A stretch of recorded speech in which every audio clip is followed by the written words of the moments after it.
Good morning, everybody. My name is Juan Angel Gloria. I am your Assistant Fire Chief here for the City of McAllen Fire Department, and we want to thank you for being here today. We want to thank all of our media partners for being patient and waiting for a little bit more resolution on some unfortunate fires we had here in our city in the last few weeks. Before we get started, I just want to make sure that we do not mix up. We're going to have different topics. We're going to be talking about two different fires. All right, we're going to be talking about two different fires, so it's two individual investigations. And we're also going to be talking about some fire safety tips in general. Some of them may apply to the incidents that we had.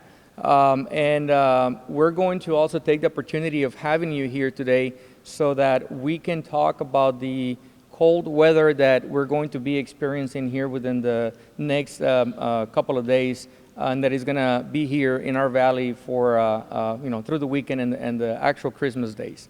So with that in mind, the first incident that we're going to be talking about, it was an incident that took place on November 22nd, 2022, here in the city of McAllen.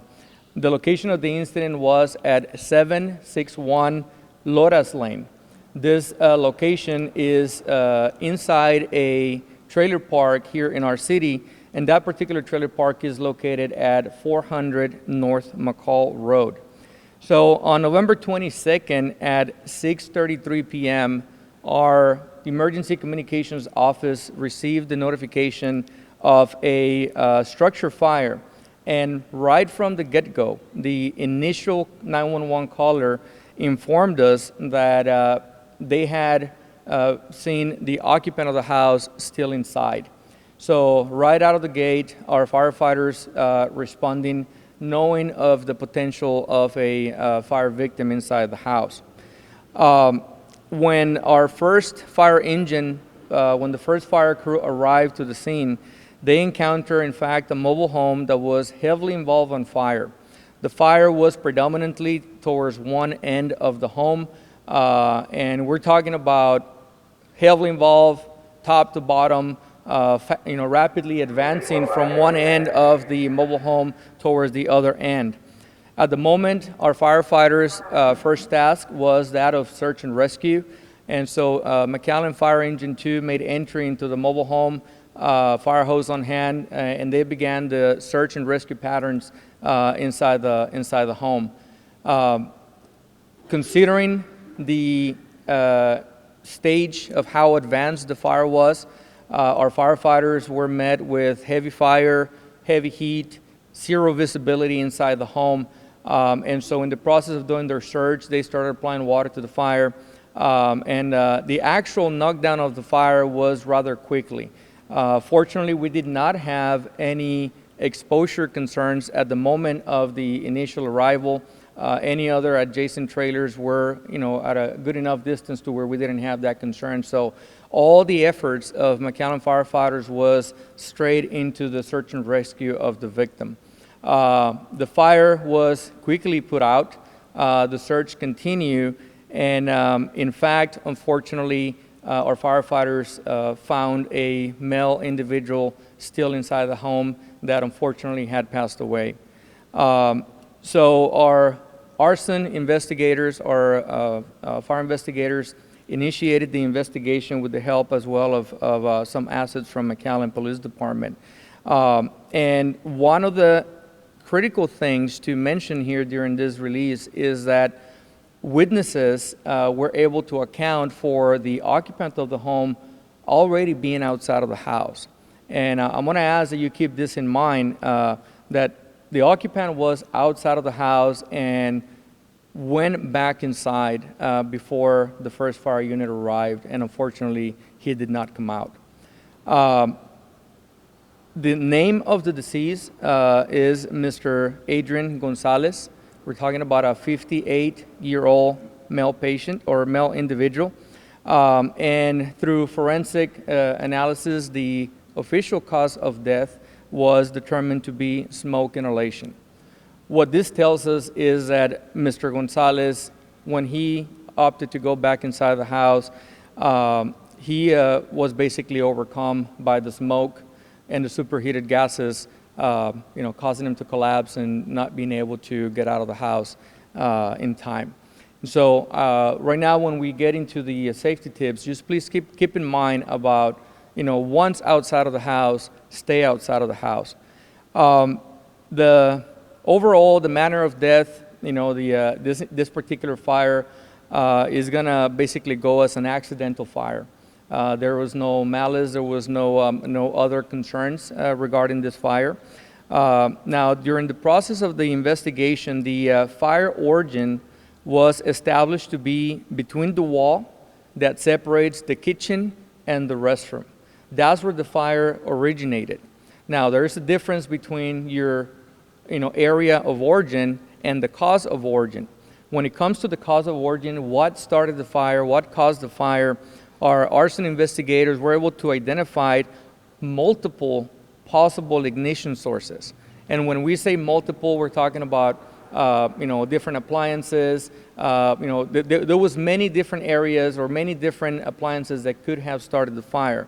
Again, it got narrowed down to the wall between the bathroom and the kitchen area where the stove is, where the main origin of the fire, where we could identify that this general area is where the fire started. One of the important things also to note in regards to fire safety is that we did not find any smoke detectors inside the house. And so, as we all know, having smoke detectors, good working smoke detectors at home is something very important. So, as far as the final cause of the fire, we were unable to conduct any further forensic testing on all those appliances that we encountered that could have potentially started the fire. Again, the fire is going to end up going as an accidental fire. It's going to remain as undetermined in regards to what may have exactly caused it. Again, it's important to note and repeat that our arson investigators were able to identify multiple possible ignition sources that may have sparked up that fire. And so that is the basic rundown, the overview of this particular incident on 400 North McCall. Switching over to the second fire, something that is unfortunate and thank God it doesn't happen that often. This first fire happened on November 22nd. Moving forward, November 26th at 3:19 p.m. This was early in the day. 3:19 p.m. The location was 2018 Ebony. 2018 Ebony is literally 2.5 blocks away from this very building where we are. And so on November 26th, we received the notification of a structure fire. That was the basic information received by our emergency communications office. Within a minute, literally, at 3:20, we had our first fire engine arrive to the location. When they arrived, they encounter heavy fire towards the front of a single-story home. And we're talking about heavily involved, top to bottom, flames shooting up, onto the large trees within that property. And we also encounter multiple people at the front yard of that house yelling and screaming about 2, possibly 3 people still inside the house. Now, it is important to mention that the stage of the fire, the advancement of the fire, was very critical at that point in time, especially if we had 2, possibly 3 people inside. The firefighters started immediately the fire attack, search and rescue. In this case, we had a little bit more proximity to the neighboring homes. Our firefighters were able to prevent the fire from extending to the neighboring homes, so we didn't really have that issue. But the main objective here, just like in the previous fire, was to go in there and search for the victims. So our incident commander established multiple search teams to enter the home under heavy fire conditions. And so if you can picture different crews of firefighters, some going in with fire hoses, some going in, just with their tools and equipment, thermal imaging cameras to basically conduct the search of these victims. That's exactly what happened that day. Multiple fire crews looking for multiple victims. It took a few minutes. We started the knockdown of the fire. And at one point in time, one of our crews was able to identify a patient that was unconscious inside near the fire area. Similar to the other fire, same thing, heavy fire, superheated gases, and zero visibility. Smoke top to bottom, no visibility whatsoever. And so that one victim was brought out to the front of the home. About a minute or two later, as a different fire crew was able to identify the remaining victim that was inside. We were able to identify also that it was just two. There was no third victim inside the home. That was a preliminary false report that we received upon arrival. Both patients were unconscious, not breathing. Our firefighters started first aid, CPR, to try to revive these two patients. Now, we were able to get a pulse in these patients, and both individuals were transported to a local hospital for further medical attention. Eventually, given their condition and their injuries, not just smoke inhalation, but also some burns, those patients were flown over to San Antonio, a hospital in San Antonio, where unfortunately a couple of days later, one of those victims passed away. And so here we provide that report that one of those victims passed away, turning this fire into another fatal fire here in our city. The other patient, the last report that we received, that patient remains hospitalized, and at this point in time, we are not certain of what the condition of that patient is. It is important to note, similar as the previous fire, that at least one of the victims was also accounted for outside of the house. And this individual went back inside the house in an attempt to locate victim number one, the other individual that was unaccounted for from the onset of the fire.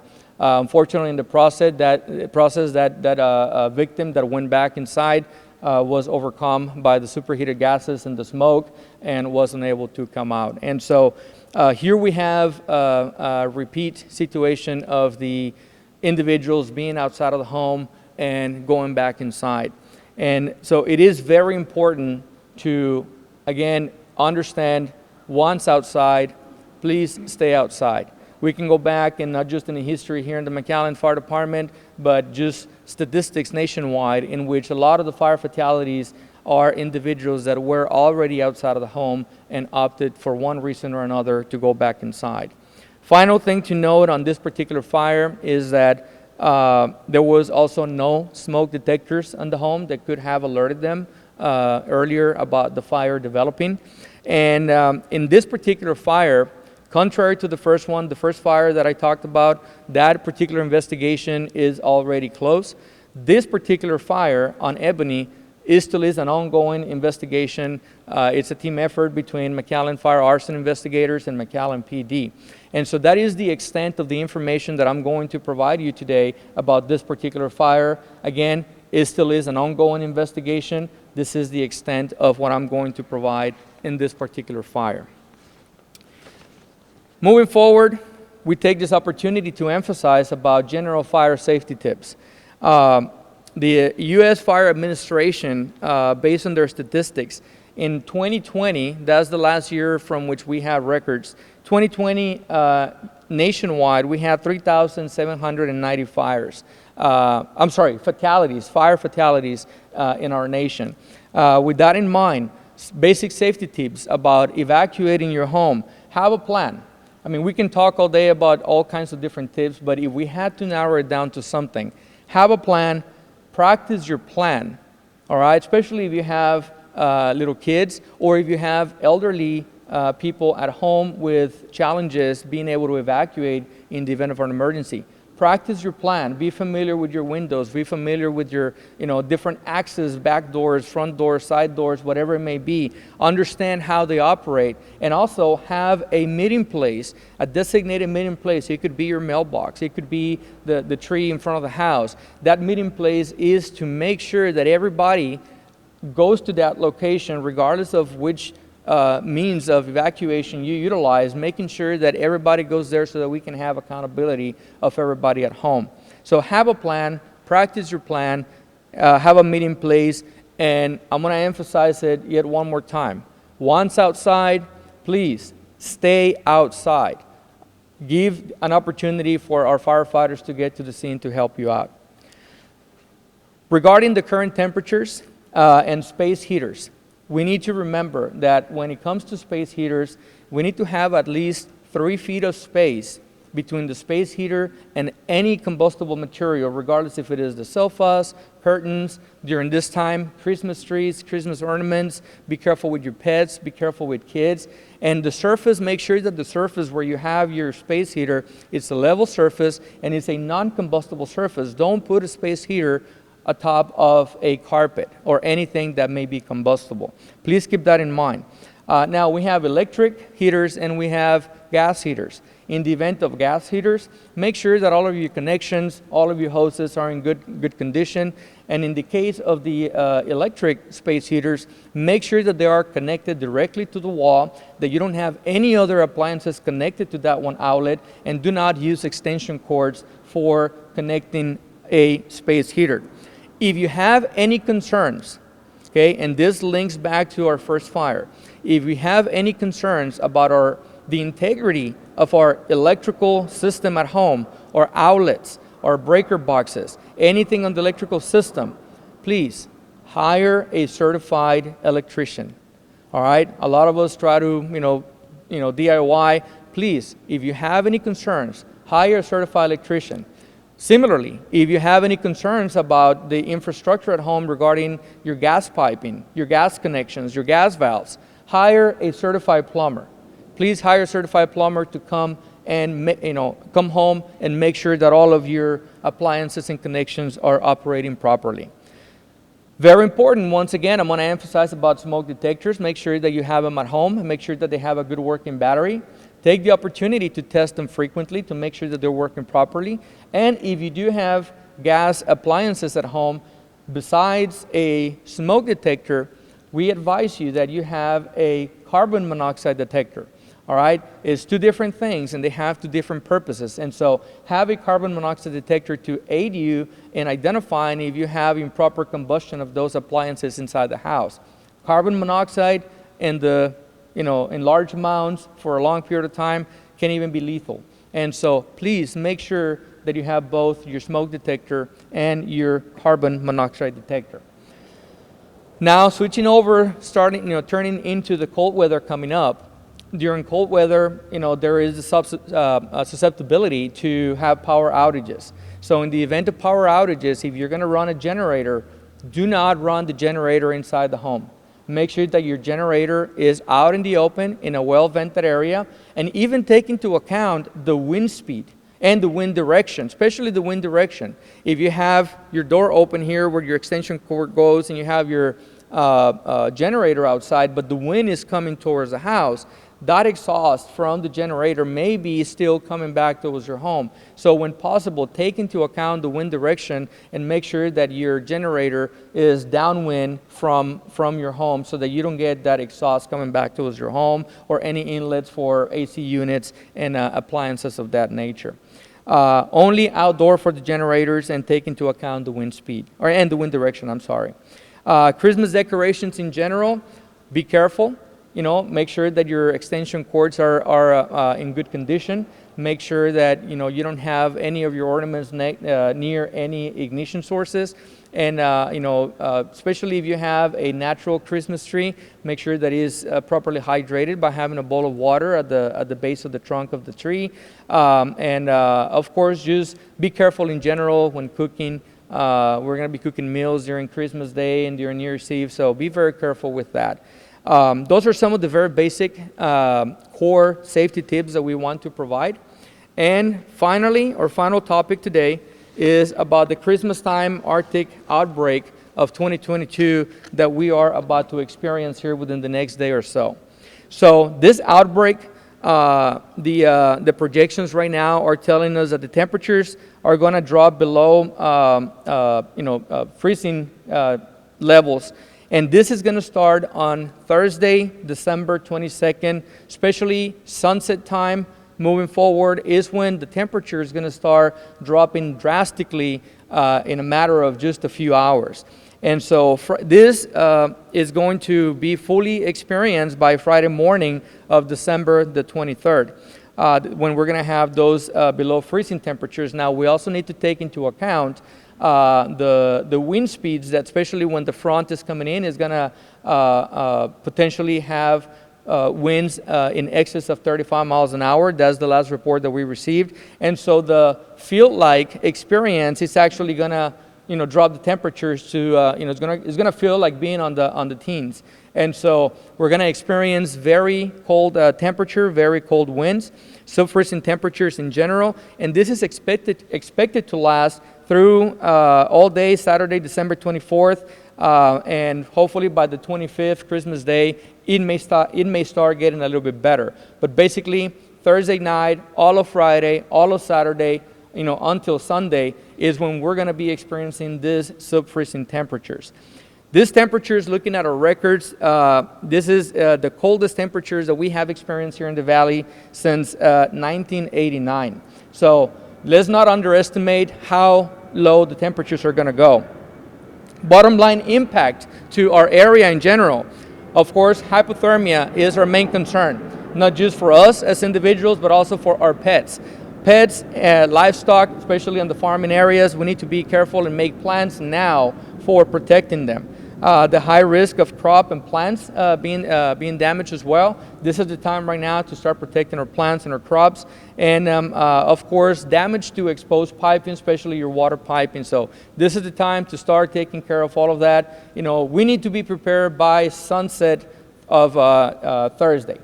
All right, sunset on Thursday, we need to be ready because from that point forward, this is it. It's going to be on top of us.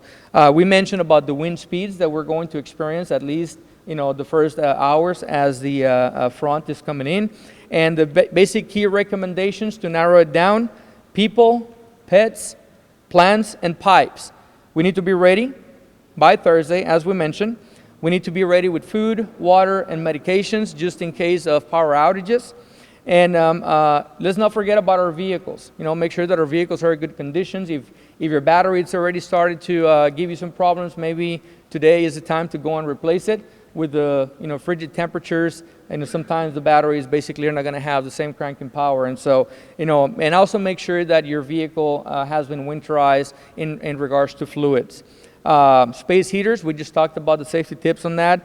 And the final recommendation is stay updated. Listen to your local authorities, monitor our news media outlets, and please stay on top of the weather conditions as we move forward through this weekend. With that in mind, we thank you and we appreciate all of you being here today. We ask you to respect, going back to the fires that we had, we ask you to respect the privacy of the families and their victims, and we'll keep you posted as other updates are made available. Thank you. I can take questions. I'll take it. The report is the report, but go ahead. So I know that first fire you said it was accidental, but what exactly determined an accidental? Like, why did you guys arrive at, we couldn't find the specific cause? Like I mentioned, in the process of the investigation, we were able to identify multiple possible ignition sources. Again, the intensity of the fire, the condition of how damaged, appliances in question were. Through forensics, it was, beyond our ability to be able to, do that further forensic analysis to try to get specifically to which particular appliance may have caused it. We were able to narrow it down to the general area of origin, and that's the extent of what was humanly possible during this particular investigation. The body was found in the near the kitchen area. And then, as far as the two other fire victims from the second fire, We do have their names, however, that investigation still is open, and we're not releasing that information at this time.